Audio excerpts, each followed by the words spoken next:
43 araw bagong eleksyon 2025, tuloy sa pag-iikot sa iba't ibang bahagi ng bansa ang mga senatorial candidate.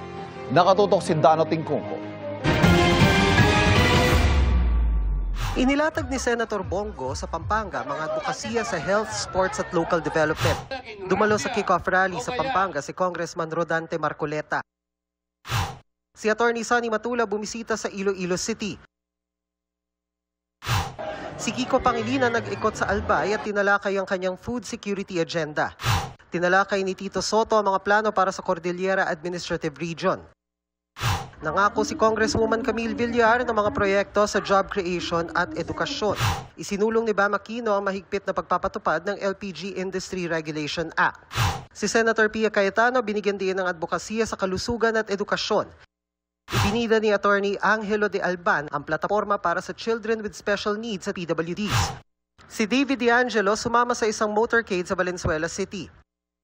Pinuna ni Leody de Guzman ang ilang ayuda mula sa national budget na ginagamit daw sa pagbili ng boto. Patuloy naming sinusundan ang kampanya ng mga tumatakbong senador sa eleksyon 2025. Para sa GMA Integrated News, Dano Tingkungko nagbabalita para sa GMA Integrated News.